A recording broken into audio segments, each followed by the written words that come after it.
So it's funny how I got the store or this series out there. And it's funny because it ends up being a two-part story. So I heard this years ago, that if you keep your mind young, you never grow old.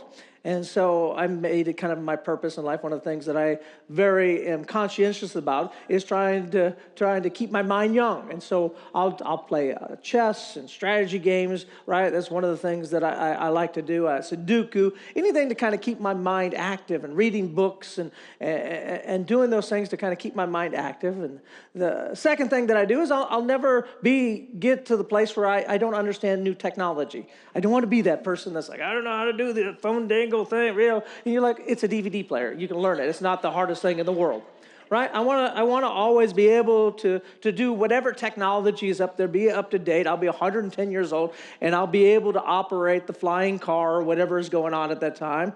And the third thing that I just started doing probably the last 4 or 5 years, I'm like, I need to keep up to date with newer music. Right, because it's very easy to get stuck into the greatest era of music ever. Of course, I'm talking about the 80s. We all knew that, right? We know that. It's very easy to get stuck in that. But I need to keep up with the newer music. And so, I listen to 80s, 90s, and today on the radio, right? And Holly has new music, so if I hear my kids have a new song on or something, I hear it. What I'll do is I'll go to my iTunes, I'll purchase the song, and then I'll put it in for this year. I put it in Scotty's 2022 Jams, and then I'll splash in some 80s in there, and this is the music. So anyway, I'm trying to keep my mind young, and this is what's funny about this. So I'm going over this story and this sermon in my mind on Monday, right? And so I'm going it over, my mind's young. And Holly had taken my Jeep with my daughter who had school off. And so she had the Jeep with their friends, and they were going to the mall. And so I had Holly's white SUV.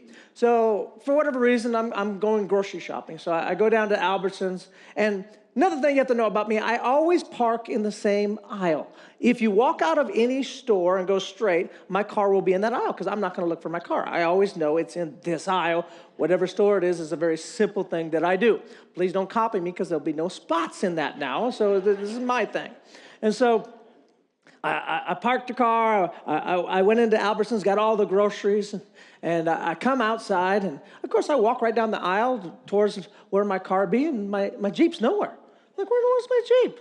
Can't find my Jeep. And I'm still doing the sermon, and I'm talking about how my young mind is. I'm going over this whole thing, and I can't find my Jeep. So I'm like, well, I know it's down this aisle, so maybe I park closer. So I walk back towards the store. I'm looking around. I'm like, my Jeep's nowhere. There's not a ton of cars out here. So I pull out my phone. I'm going to call Holly, and I go, where the heck, I think somebody stole my Jeep. And then I go, oh, wait a second. She has my Jeep.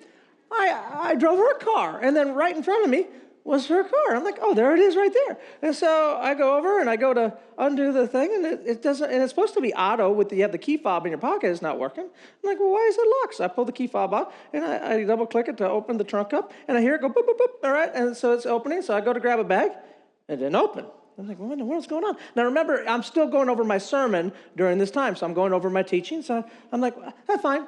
I'll go around. I'm not going to battle you all day. So I go around, and I thank the Lord that the door is open. So I unlock the door, and I go to the back. I pop it open, and I look around. And I'm like, because my wife, her car is always spotless. There's never even a wrapper in a car. And it's a mess in the back. And I'm like, I'm going to have some talk with this woman. She's letting things go. This is like a trash. And so I put the seats down, and I move trash out of the way, put all the groceries into the thing. I close it up. I get into the car. I'm like, and I look up, and there's like an air freshener in the car. And I go, well, she's never had an air freshener. Why does she have a stupid tree in the car? So no wonder it smells in air. Got a stupid tree in the car. And so I go to start the car, and nothing. It does nothing. It literally does nothing. And I hit it again, and I go, are you kidding me? The key fob doesn't work. I'm like, this is so dumb. And so I'm thinking, and actually, I didn't tell you this. When I got in, the seat was a mile back. I'm like, did some 7-foot-tall person try and steal this car? So I had to go, I couldn't even, my feet were dangled. I had to go, go all the way up. So then I go, okay, well, I know this thing works without the key fob. It has a key somewhere. So I got to get the owner's manual. So I reach over, I open the glove box, and there's a pack of smokes in the glove box. Now, this young, fast mind of mine, I go, when did Holly start smoking? And no wonder she has an air freshener. She smokes. Like, she's a slobby smoker now. How did this all happen? What have I failed? And then all of a sudden, I looked, I U-turned, I turned over, and I saw Holly's car about 7 spots over. The trunk was open. Remember, I opened the trunk and I heard it? And then my mind went, I don't want to run into the 7-foot-tall, slobby smoker that owns this vehicle.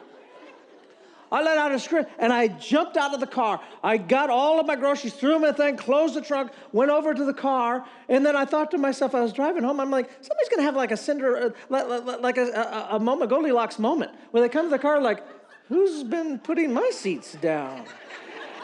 Who moved my seat all the way up? Why is my glove box open? We're going to pause the story there.